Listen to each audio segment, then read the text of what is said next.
नमस्कार, मैं रवीश कुमार। आज का वीडियो किसान आंदोलन पर है। खिनौरी बॉर्डर पर एक किसान को गोली लगने का दावा किया जा रहा है, मगर पुलिस ने इसकी पुष्टि नहीं की है। दोपहर 3:36 पर हरियाणा पुलिस ने ट्वीट किया कि अभी तक की प्राप्त जानकारी के अनुसार आज किसान आंदोलन में किसी भी किसान की मृत्यु नहीं हुई है। यह मात्र एक अफवाह है। पुलिस ने इतना ही लिखा है कि दाता सिंह खनौरी बॉर्डर पर 2 पुलिस कर्मियों तथा एक प्रदर्शनकारी के घायल होने की सूचना है, जो उपचाराधीन है। लेकिन हिंदुस्तान टाइम्स के संवाददाता करम प्रकाश ने अपनी रिपोर्ट में लिखा है कि पटियाला गवर्नमेंट हॉस्पिटल के डॉक्टरों ने इसकी पुष्टि कर दी है कि 24 साल के शुभकरण सिंह की मौत हो गई है। ट्रिब्यून अखबार ने भी इस बात की पुष्टि कर दी है। इस अस्पताल में गोली लगने से 3 घायलों को भर्ती कराया गया है, जहां एक को मृत घोषित कर दिया गया। हमने जब इस वीडियो को रिकॉर्ड किया तब तक सारी सूचनाएं नहीं आ सकी थीं। हमारे पास न्यूज़ चैनल की सुविधा नहीं है कि हम पल पल की जानकारी इस वीडियो में शामिल कर सकें, इसलिए ऐसी खबरों के लिए थोड़ा और इंतजार करना आप दर्शकों के लिए बेहतर रहेगा। जिस तरह से इंटरनेट बंद किया गया है, रिपोर्टर के लिए भी एक साथ एक समय में सारी खबरों की पुष्टि संभव नहीं है। शंभू बॉर्डर की तरह खिनौरी बॉर्डर पर भी किसानों का भारी संख्या में जमावड़ा है। यहां भी आंसू गैस के गोले धुआंधार छोड़े गए हैं। दिन भर अफरा तफरी का माहौल रहा। यह साफ नहीं है कि पैलेट गन से गोली लगी है या आम बंदूक की गोली, मगर किसानों ने गोलियों के 2 खोखे दिखाकर दावा किया कि उन पर गोलियां चलाई गई हैं। किसान नेता बलदेव सिंह सिरसा ने गोली लगने का दावा किया है। भारतीय किसान यूनियन मालवा ने कहा है कि शुभकरण सिंह की मौत हो गई। बताया गया है कि शुभकरण सिंह 20-21 साल का नौजवान है, बठिंडा का रहने वाला है। यह शंभू बॉर्डर की हालत है। आप वीडियो में देख सकते हैं, आसमान आंसू गैस के धुओं से भर गया है। जिस तरह यहां आंसू गैस के गोले बरसाए गए, लग रहा था कि युद्ध का मैदान है। यहां किसानों ने खुद को बचाने के लिए मास्क से चेहरे को ढक लिया था, मगर सभी के पास इस तरह के मास्क नहीं थे। खिनौरी और शंभू बॉर्डर पर किसान भारी संख्या में जमा नजर आए। हरियाणा पुलिस ने भी अपनी तरफ से पूरा बंदोबस्त किया था। आज ही यहां से दिल्ली कूच का ऐलान किया गया, लेकिन जिस तरह से इस जगह की घेराबंदी की गई है, लगता नहीं कि किसानों के लिए दिल्ली तक पहुंचना संभव हो पाएगा।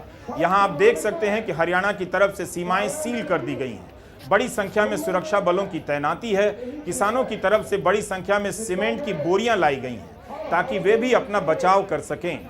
शंभू बॉर्डर से खबरें आ रही थीं कि नौजवान बैरिकेड तोड़कर दिल्ली की तरफ बढ़ने की कोशिश करेंगे, मगर ऐसी कोई भी कोशिश हिंसा और टकराव की स्थिति पैदा कर सकती है।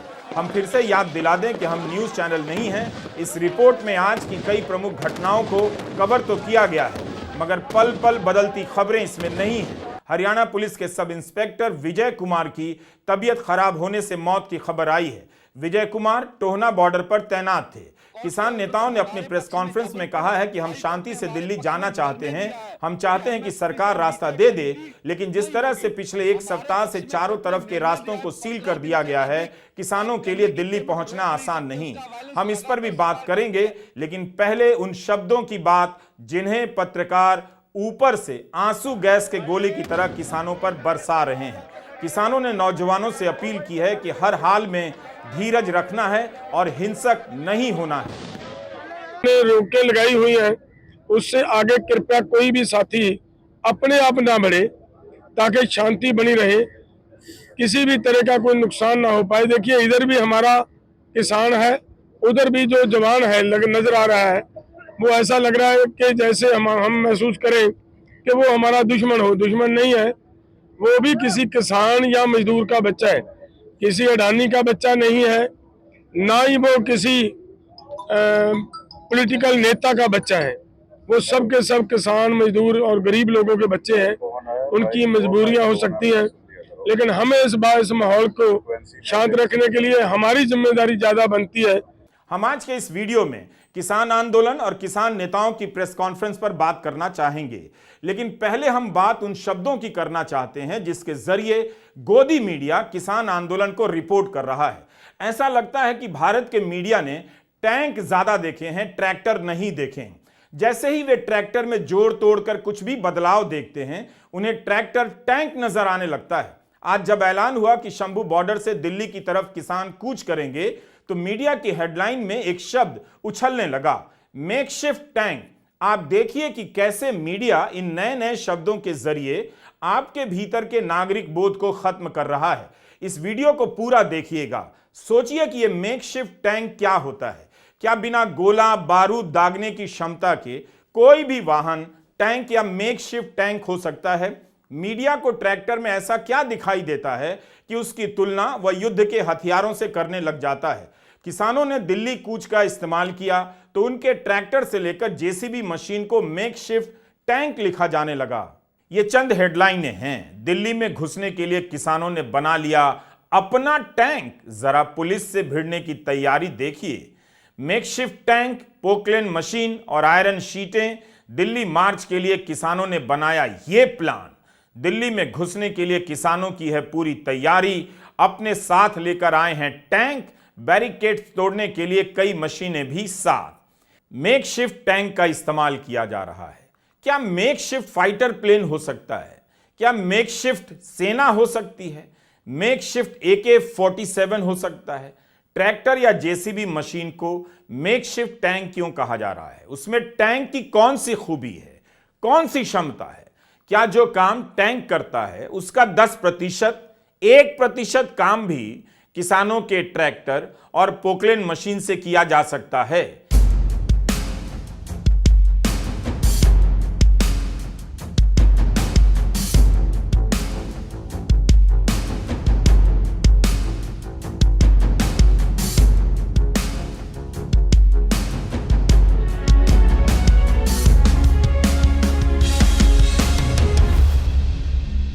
यही तो पोकलेन है। 3 टप्पर की चादरों से इसके केबिन को घेरा गया है। कहीं से भी आपको यह टैंक नजर आ रहा है? क्या गड्ढा खोदने वाली मशीन टैंक बन सकती है? असली टैंक के एक गोले से इस मशीन का अता पता नहीं चलेगा, मगर मीडिया इसे मेकशिफ्ट टैंक लिख रहा है। खुदाई करने वाली इस पोकलेन मशीन को सिर्फ इसलिए टैंक कहा जाने लगा क्योंकि इसके केबिन को लोहे की चादर से बंद कर दिया गया है। फिर तो इसके ऊपर एक हवाई जहाज का नमूना या खिलौना टांग दिया जाए तो ये रफाल विमान भी कहा जाने लगेगा, मेकशिफ्ट फाइटर प्लेन। इस तरह की जेसीबी मशीन ब्रिटेन की जेसीबी और फ्रांस की पोकलेन कंपनी बनाती है। इसी के केबिन को बुलेट प्रूफ कहा जा रहा है।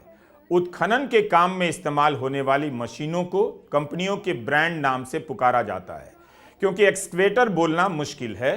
भारत में आम किसान इसलिए भी इन्हें जेसीबी या पोकलेन कहने लग जाते हैं।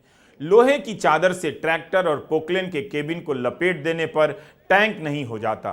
पोकलेन अगर इतना ही शक्तिशाली होता तो तमाम मुल्कों की सीमाओं पर सारे गड्ढे इसी से खोदे जा रहे होते, टैंकों और सेनाओं की जरूरत नहीं पड़ती। मीडिया का यही हाल रहा तो एक दिन वह बच्चों के इन खिलौनों को देखकर भी हंगामा मचाने लग जाएगा कि लोगों के घर घर में टैंक चल रहे हैं, युद्ध के उपकरण चल रहे हैं, यह देश के लिए खतरा हो सकता है। टैंक का कोई और रूप टैंक नहीं हो सकता है, वह मेकशिफ्ट टैंक नहीं हो सकता है। अगर मीडिया की यही समझ है तो इन खिलौनों से मेकशिफ्ट सेना बनाकर संपादकों के नेतृत्व में सीमा पर भेज देना चाहिए। दुश्मन अपना असली टैंक छोड़कर किसी खिलौने की दुकान में छिप जाएगा जहां से हमने ये वीडियो बनाया है। देखिए, पूरे देश के मेलाओं में ट्रैक्टर ट्रॉलियां जाती हैं, जो पार्टी रैलीज करती हैं वहां ट्रैक्टर ट्रॉलियों से किसान मजदूर जाते हैं। हर काम के लिए ट्रैक्टर ट्रॉली जाते हैं। पीसफुली आंदोलन के लिए अगर ट्रैक्टर ट्रॉली जाएंगे, मुझे नहीं लगता इस पे कोई आपत्ति होनी चाहिए। कोर्ट के ऑर्डर तो हमारे पक्ष में, जबलपुर हाई कोर्ट ने हमारे पक्ष में निर्णय दिया है कि MSP से नीचे खरीदी नहीं होगी। हमारे पक्ष में कोर्ट ने निर्णय दिया है 15 दिन से अधिक आप गन्ने की पेमेंट रोक नहीं सकते। उसका वायलेंस लगातार सरकार करती है। क्या यह बात सही नहीं है? क्या आपने चुनावी सभाओं में ट्रैक्टर ट्रॉली में भर भर कर लोगों को लाते ले जाते नहीं देखा है? तब तो खतरा नहीं बताया गया। किसान जब बीजेपी की रैली में जाने के लिए ट्रैक्टर ले जाएं, ट्रॉलियां ले जाएं तो कोई दिक्कत नहीं। तब नहीं कहा जाएगा कि आप हाईवे पर ट्रैक्टर लेकर नहीं जा सकते, मोटर व्हीकल एक्ट का आप उल्लंघन कर रहे हैं। मगर जब किसान अपनी मांगों को लेकर ट्रैक्टर से निकलता है तो 100 तरह के भूत खड़े किए जाने लगते हैं। ऐसा नहीं है कि किसान ट्रैक्टर लेकर दुनिया में प्रदर्शन नहीं करते हैं। किसान दुनिया में कहीं भी अपने उपकरणों के साथ ही प्रदर्शन करने आते हैं या फिर उपज फेंक कर प्रदर्शन करते हैं। कभी दूध सड़कों पर फेंक देते हैं, कभी संतरे और कीनू पर ट्रैक्टर चला देते हैं। तब तो कोई कहने नहीं आता कि आप ऐसा नहीं कर सकते हैं, सरकार आपकी कीनू की सारी कीमत अदा करेगी। किसानों का यही तरीका है प्रदर्शन करने का, विरोध करने का। हमने 17 फरवरी के अपने वीडियो में आपको दिखाया था कि जर्मनी में किसान बड़ी संख्या में ट्रैक्टर लेकर अपनी मांगों के लिए सड़कों पर निकले, क्योंकि वहां की सरकार किसानों को मिलने वाली सब्सिडी खत्म कर देना चाहती थी। दुनिया भर में किसान कई बार ट्रैक्टर लेकर प्रदर्शन कर चुके हैं। किसान आंदोलन को मीडिया जिस नज़र से देखता है, दिखाता है, उसमें प्रशासन और आईटी सेल के नज़रिए में खास फर्क नहीं। मीडिया के इस्तेमाल किए गए शब्दों से पता चलता है कि वह लोकतांत्रिक गतिविधियों को शत्रु के हमले की तरह देखने लगा है। उसे किसानों के आंदोलन में लोकतांत्रिक अधिकारों को छोड़ बाकी सब नजर आ रहा है। जब सरकार बिना कोर्ट के फैसले के बुलडोजर लेकर जेसीबी मशीन से किसी गरीब का घर गिरा देती है, तब तो कोई नहीं कहता कि सरकार अपनी ही जनता को टैंक से कुचल रही है, बल्कि मुख्यमंत्री को बुलडोजर बाबा कहा जाता है। यही शब्दों का खेल आपको समझना है। मुख्यमंत्री बुलडोजर बाबा कहलाएंगे और किसान जब जेसीबी मशीन लेकर निकलेगा आतंकवादी कहलाएगा। आप देख लीजिए प्रेस आप जनता को किस नजर से देखता है और इन शब्दों से कैसे बांट रहा है। बुलडोजर से ज्यादातर मुसलमानों के घर गिराए गए। एंटी मुस्लिम मुद्दों के समय बुलडोजर राष्ट्रवादी हो जाता है, सरकार हो जाता है, मजबूत प्रशासन हो जाता है, और किसानों के समय जेसीबी बुलडोजर आतंकवादी हो जाता है। न्यूयॉर्क के पास न्यू जर्सी नाम का एक शहर है। यहां पर 15 अगस्त के दिन भारत की आजादी के उपलक्ष्य में एक शोभा यात्रा निकाली गई। इस शोभा यात्रा में जेसीबी मशीन भी शामिल की गई। स्वतंत्रता दिवस की शोभा यात्रा में जेसीबी मशीन का क्या काम, मगर लोग लेकर निकले। अपने देश में किसान अपनी मांगों को लेकर जेसीबी लेकर नहीं निकल सकता। जेसीबी मशीन इतनी लोकप्रिय हो गई कि जब ब्रिटेन के प्रधानमंत्री के रूप में बोरिस जॉनसन भारत आए तो उन्हें जेसीबी मशीन पर चढ़ा दिया गया, चढ़ गए। गुजरात में जेसीबी की फैक्ट्री है। इस घटना पर ब्रिटेन के प्रधानमंत्री की पार्टी के सांसद ने ही कहा कि क्या जॉनसन ने भारत के प्रधानमंत्री से यह सवाल पूछे कि जेसीबी से लोगों के घर गिराए जा रहे हैं। अगर नहीं पूछा तो क्यों नहीं पूछा। नाडिया विट्टम ने तो ट्वीट किया कि बीजेपी मुसलमानों का घर गिराने के लिए जेसीबी का इस्तेमाल कर रही है। अब आप लिंक जोड़िए, किसानों को क्या कहा जा रहा है, उनके उपकरणों को क्या क्या कहा जा रहा है। अगर आप सरकार की किसी नीति का विरोध करें तो मीडिया उसी तरह के शब्दों का इस्तेमाल करता है जिन शब्दों का वह मुसलमानों के लिए करता है, एंटी मुस्लिम डिबेट के लिए करता है। इतनी सी बात समझ जाएंगे तो आपके जीवन का 20 साल बर्बाद नहीं होगा। अब तो रैलियों में जेसीबी मशीन का इस्तेमाल होने लगा है, उससे फूल बरसाए जा रहे हैं। तब किसी को टैंक नहीं दिखाई देता। बड़ी बड़ी प्रतिमाओं पर फूल बरसाने के लिए जेसीबी का इस्तेमाल होने लगा है। नेताओं को माला पहनाया जाता है। तभी तो कर्नाटका में जेसीबी के इस्तेमाल पर रोक लगाई गई है। लेकिन किसान आंदोलन में यह मशीन दिखते ही सबको टैंक टैंक नजर आने लगता है। भारत का मीडिया प्रशासन के द्वारा गाड़े जा रहे इन कीलों को, कटीली तारों को और सीमेंट की ऊंची ऊंची दीवारों को, इनके जरिए रास्तों को बंद करने पर वैसे शब्दों का बयान नहीं करता जैसे लगे कि सरकार अपने नागरिकों को कुचल रही है। क्या पत्रकारों को यह सब देखकर मेकशिफ्ट तानाशाही का भी ख्याल आता होगा या आना बंद हो गया? पत्रकारों ने इंटरनेट बंद किए जाने को लेकर तो कहीं नहीं लिखा कि यह मेकशिफ्ट तानाशाही है, लेकिन किसानों के ट्रैक्टर को मेकशिफ्ट टैंक लिखने में उनकी कलम दौड़ पड़ती है। किसानों की तरफ इन्हें टैंक दिख रहा है, मगर ड्रोन से एक राज्य की पुलिस दूसरे राज्य की सीमा में किसानों पर आंसू गैस के गोले गिरा रही है। उसे किन शब्दों से देखा और लिखा जा रहा है आप नोट कीजिए। आंसू गैस से बचने के लिए किसान बोरियां लेकर आए हैं। इसे तो किसी पत्रकार ने मेकशिफ्ट बुलेट प्रूफ नहीं लिखा, कंधे पर बोरी टांग कर चल रहे हैं। कोई लिख देता कि यह मेकशिफ्ट बुलेट प्रूफ है। जब मेकशिफ्ट टैंक हो सकता है तो मेकशिफ्ट बुलेट प्रूफ क्यों नहीं हो सकता? आंसू गैस के गोले से बचने के लिए किसी ने चश्मा लगा लिया, मास्क लगा लिया तो मीडिया को शत्रु सैनिक नजर आने लगा। किसानों ने तो सारी तैयारी अपने बचाव में की है। किसान नेता अपने भाषण में इस बात का ध्यान रख रहे हैं कि किसी भी तरह से आक्रामक ना लगें, उकसाने वाली बात ना कही जाए। हमारे देश का दुर्भाग्य है कि हमारे देश के किसानों को आज खालिस्तानी, देशद्रोही और इस तरह की संज्ञाओं से नवाजा जा रहा है।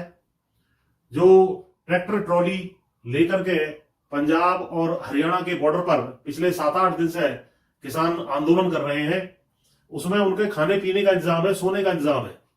उनको टैंकों को, जो ट्रैक्टर है उनको टैंक के रूप में बताया जा रहा है। ऐसा लग रहा है जैसे चीन और हिंदुस्तान के बॉर्डर या पाकिस्तान और हिंदुस्तान के बॉर्डर की एक सीमा रेखा उनके बीच में है और नो मैन्स लैंड, और एक तरीके से जो आंसू गैस के गोले उनके ऊपर छोड़े जा रहे हैं, शेलिंग जैसे शब्द इस्तेमाल किए जा रहे हैं, ड्रोन से हमले किए जा रहे हैं। देश ने कभी भी इस तरह की स्थिति देश के किसानों के साथ किसी सरकार ने नहीं की है। देश का दुर्भाग्य है कि आज हमारे अन्नदाताओं को जो बातें पहले ही तय हो गई थी, जो पिछला किसान आंदोलन था उस दौरान जो बातें मान ली गई थी सरकार द्वारा, उनको 2 साल से उसके ऊपर कोई कार्रवाई ना करने के कारण मजबूरी में ये आंदोलन करना पड़ रहा है। और देश में किसानों की छवि को खत्म करने का जो काम गोदी मीडिया के माध्यम से किया जा रहा है, ये बहुत ही दुर्भाग्य है और देश के लिए जो है, देश के लिए भी और देश की सुरक्षा या खाद्य सुरक्षा सभी चीजों को खतरे में डालने वाला है। केवल किसान ही नहीं, इंटरनेट बंद होने से प्रभावित क्षेत्रों में बैंक का काम रुक गया होगा, लोग पेमेंट नहीं कर पा रहे होंगे, ऑनलाइन क्लास नहीं चलती होगी, बिजनेस प्रभावित हुआ होगा। क्या किसी को दिल्ली जाने का अधिकार नहीं? अगर किसान राजधानी नहीं जाएंगे तो फिर कहां जाएंगे? जब अमेरिका में व्हाइट हाउस के बाहर लोग प्रदर्शन कर सकते हैं, हमने आपको अपने पुराने वीडियो में दिखाया भी था कि कैसे गजा पर इस्राएली हमले के खिलाफ व्हाइट हाउस के बाहर लोग धरने पर बैठ गए। इस्राएल के समर्थकों ने भी राष्ट्रपति के निवास के बाहर प्रदर्शन किया और इस्राएल के विरोधियों ने भी। भारत में ऐसा क्यों नहीं संभव है? वॉशिंगटन में तो इन प्रदर्शनों को सड़क खोदकर, सीमेंट की दीवार खड़ी कर, कंटीली तारे लगाकर या कीले गाड़कर नहीं रोका गया। वॉशिंगटन में भारत का मीडिया मौजूद रहता तो राष्ट्रपति निवास के ठीक बाहर प्रदर्शन करने वाले हजारों लोगों को आतंकवादी लिख देता। जब वॉशिंगटन में लोग राष्ट्रपति निवास के बाहर प्रदर्शन करने पहुंच सकते हैं तो फिर भारत के किसान भारत की राजधानी दिल्ली क्यों नहीं आ सकते? और यह सवाल प्रेस के लिए अहम सवाल क्यों नहीं है? वह ट्रैक्टर में टैंक देख रहा है मगर डेमोक्रेसी का डेथ नहीं देख रहा। व्हाइट हाउस के बाहर हजारों की संख्या में लोग प्रदर्शन कर सकते हैं तो भारत के किसान दिल्ली आकर रामलीला मैदान या जंतर मंतर पर प्रदर्शन क्यों नहीं कर सकते? अमेरिका ही नहीं, लंदन में भी प्रधानमंत्री के निवास के करीब डाउनिंग स्ट्रीट के बाहर हजारों लोग जमा हुए। फिर भारत में किसानों के दिल्ली आने को लेकर सरकार और प्रेस की भाषा में सीमेंट, कीले, कांटे और टैंक क्यों सुनाई दे रहे हैं? तो अभी सरकार भी तो हमें सुन रही है। हम तो सिर्फ बोल रहे हैं भाई अभी परिस्थिति को काबू कर लो। इस तरह के निर्णय कोई विदेशी लोग थोड़े ना है। आप बताइए क्या देश की 19 धारा हमें अपनी बात करने का अधिकार नहीं देती है? जब स्वयं भाजपा प्रधानमंत्री है, इन्होंने कभी प्रदर्शन नहीं किया, इन्होंने ऐसे काम नहीं किए, बोलते हैं ये भी तो करते रहे जब विपक्ष में रहे हैं। हम करते हैं। ये धरना जंतर मंतर पे चल रहा था, जब भूख हड़ताल चलती थी करप्शन के खिलाफ, तो सभी राजनीति वहां गए होते थे और हमारे धरने में राजनीतिक और यूनियन के बोल के आते रहे, तब ठीक था। अब हम कर रहे हैं, हम गलत हैं। भारत का गोदी मीडिया लोकतंत्र के लिए जरूरी शब्दों को भूल गया है। वह दिन रात इसका गला घोटने में लगा है। जाहिर है उसके पास इसी तरह के शब्द बचे हैं जिनके सहारे आप नागरिक को शत्रु की तरह दिखाया जाता है। किसी को नया शब्दकोश बनाना चाहिए कि लोकतंत्र जब तक है तब तक वहां की पत्रकारिता को नागरिकों के लिए किन शब्दों का इस्तेमाल करना चाहिए। गोदी मीडिया लोकतंत्र के आसमान में चील बनकर मंडरा रहा है। वह घात लगाए उड़ रहा है कि जहां भी लोकतांत्रिक अधिकारों की संभावना दिखे, भावना दिखे, कोई सवाल करता दिखे, उस पर झपट्टा मार देना है। लोकतंत्र को निगल जाने वाली इन चीलों से आप सावधान रहिए। मीडिया को समझना चाहिए कि अगर वह किसानों के आंदोलन और उनके उपकरणों को युद्ध के सामान की तरह देखेगा, दुश्मन की तरह देखेगा, तो वह एक तरह से स्टेट को चील बनकर झपट्टा मारने का मौका दे रहा है। मीडिया और सरकारें भूल गई हैं कि प्रदर्शन करना वैध अधिकार है। इसकी सीमाएं तय करते करते आप प्रदर्शन को ही खत्म करने जा रहे हैं। ऐसा नहीं कर सकते। वैसे ट्विटर पर आए दिन छात्र अपनी भर्ती के रिजल्ट और परीक्षा में पेपर लीक को लेकर आंदोलन चलाते रहते हैं। वह ट्रेंड हो जाता है मगर सरकार को फर्क नहीं पड़ता। 69,000 शिक्षकों की बहाली और पेपर लीक की कहानी उत्तर प्रदेश से हर दिन ट्विटर पर दिखती है। क्या कोई एक्शन होता है? अदालतें भी प्रदर्शनकारियों को लेकर सख्त होती जा रही हैं, मगर यह नहीं देखती कि जब छात्र घर से भी नहीं निकलते, रास्ता जाम नहीं करते, ट्विटर पर ट्रेंड ही कराते हैं, तब भी सरकारें नहीं सुनती हैं। ट्रैक्टर है, टैंक नहीं है। किसानी जीवन का अभिन्न हिस्सा है ट्रैक्टर। वह दिन रात इसी के साथ जीता है तो इसकी ट्रॉली को अपने घर की तरफ बना लेता है। उसके पास हुनर है तो बारिश धूप से बचने के लिए छतरियां जोड़ लेता है। इस हुनर से भारत की सड़कों पर ना जाने कितनी गाड़ियां दौड़ रही हैं। चूंकि यह किसान है, सरकार को उसके किए गए वादों की याद दिला रहे हैं, तो ट्रैक्टर टैंक बताया जा रहा है। अगर ट्रैक्टर के टैंक बन जाने की जरा भी संभावना होती तो केंद्र सरकार ट्रैक्टर और अन्य कृषि उपकरणों पर सब्सिडी नहीं देती। सरकार तो दावे करती है कि 16 लाख ऐसी मशीनें बांटी गई हैं और 20,000 से ज्यादा फार्म मशीनरी बैंक बनाए गए हैं। इसी 2 फरवरी को पीआईबी ने प्रेस रिलीज जारी की है कि इस काम के लिए राज्यों को 6,500 करोड़ से अधिक की राशि दी गई है। हमारी मंशा किसी तरह का भी अशांति पैदा करना हमारा निशाना नहीं है, ना कोई हमारी इसके ऊपर कोई प्रेस्टीज इशू है कि हम तो ऐसा किए बगैर रह नहीं सकते।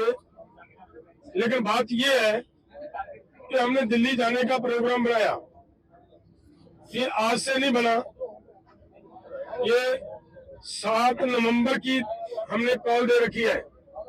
7 नवंबर से लेकर अगर आज सरकार ये कहे कि समय कम है हमारे पास, तो मुझे लग रहा है सरकार की ये टाल मटोल की नीति है।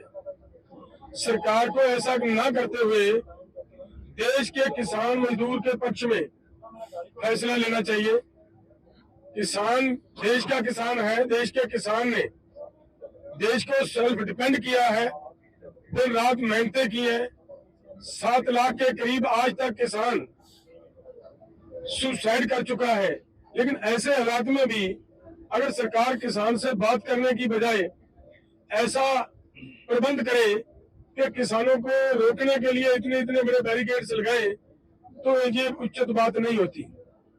हमारा निवेदन है कि हम शांतिपूर्वक ढंग से दिल्ली जाना चाह रहे हैं। सरकार कृपया हमें खुद ब खुद अपने वो बैरिकेड्स हटाते हुए दिल्ली जाने की अनुमति दे, वहां दिल्ली बैठने की व्यवस्था बना दे। हमें कोई दिक्कत नहीं है। लेकिन अगर फिर भी नहीं ये सरकार करना चाह रही, तो फिर हमारी मांगे वो मान ले। हमारे देश के प्रधानमंत्री जी हैं, हमारी सरकार जो वहां दिल्ली में बैठकर बड़े बड़े फैसले लेती है हमारे हम देश पूरे देश के लोगों के लिए, वो आज अपने किसानों के लिए एक बयान नहीं दे सकते कि भाई किसानों का हम ये मामला उनके फसलों की खरीदी का गारंटी का कानून बनाने के लिए तैयार है, बनाते हैं, तो किसान भी शांत रहे। हम शांत हैं। किसानों को शांत करने की किसी की जरूरत नहीं है। किसान पहले से पूरी तरह शांत है। शंभू बॉर्डर पर आज किसान नेताओं ने ऐलान किया कि सरकार से बातचीत तो हो रही है मगर कोई निर्णय नहीं हो रहा है। चौथे दौर की बातचीत में किसानों को जो प्रस्ताव दिया गया उसे किसानों ने रिजेक्ट कर दिया। अगर सरकार 5 फसलों की खरीद पर 5 साल के लिए गारंटी दे सकती है, तब फिर सभी 23 फसलों पर लीगल गारंटी देने में उसे क्या दिक्कत है? यही नहीं, किसानों ने कहा कि इसमें भी एक झोल है। जैसे कोई नया किसान कपास की खेती करेगा तो उसके ही कपास की खरीद की गारंटी दी जाएगी। इससे तो कपास की खेती करने वाले पुराने किसानों को कोई लाभ नहीं होगा। 1.5-2 लाख करोड़ रुपया ज्यादा बड़ी रकम नहीं है। इसके ऊपर 60% किसान निर्भर कर रहे हैं। खेत मजदूर जोड़ लें तो देश की 80% आबादी बनती है। तो हमारी पूरा प्रयास है कि पीसफुली रहेंगे, अथवा अगर केंद्र को ऐसा लगता है अभी मांग मानने में कोई उसे दुचित्ती आ रही है, तो हम कहते हैं प्रधानमंत्री जी, संविधान की रक्षा करना आपका दायित्व है। आप संविधान की रक्षा कीजिए, हमें पीसफुली प्रोटेस्ट करने के लिए ये नाका खोल के दिल्ली जाने का इजाजत दे दीजिए। ये संविधानिक हक है देश के किसान मजदूर का, इससे गतिरोध खत्म हो जाएगा। जैसे ही संयुक्त किसान मोर्चा गैर राजनीतिक ने दिल्ली कूच का ऐलान किया, केंद्रीय कृषि मंत्री अर्जुन मुंडा का ट्वीट आ गया। उन्होंने लिखा कि 4 दौर की बातचीत के बाद 5वें दौर में सभी मुद्दे जैसे एमएसपी की गारंटी, फसल विविधीकरण, पराली का विषय, एफआईआर पर बातचीत के लिए तैयार हैं। मैं चर्चा के लिए दोबारा किसान नेताओं को आमंत्रित करता हूं। नवंबर 2020 से लेकर नवंबर 2021 के दौरान पहले चरण के आंदोलन में कई किसान नेताओं के खिलाफ एफआईआर की गई थी। किसान तब से एफआईआर वापसी की मांग कर रहे हैं। अगर एमएसपी का मामला जटिल है तो एफआईआर वापस लेने में क्या दिक्कत है? यह काम तो अभी तक हो जाना चाहिए था। पिछले साल नवंबर की यह खबर देखिए। हरियाणा के मुख्यमंत्री मनोहर लाल खट्टर ने ऐलान किया है कि कोविड के दौरान नियमों के उल्लंघन के मामले में जितनी भी एफआईआर की गई थी उन्हें वापस ले लिया जाएगा। मुख्यमंत्री ने तब बताया कि कोविड के समय जो नियम बनाए गए थे उन्हें तोड़ने के अपराध में 14,000 से अधिक लोगों को गिरफ्तार किया गया था और 8,275 एफआईआर की गई थीं। इन सभी को वापस लिया जाएगा। मुख्यमंत्री ने यह भी कहा था कि सरकार इस मामले को कोर्ट में उठाएगी। यह भी इसी 9 फरवरी की खबर है, अमर उजाला में छपी है। हरियाणा सरकार जाट आंदोलन में हुई हिंसा को लेकर 400 से अधिक एफआईआर वापस लेना चाहती है।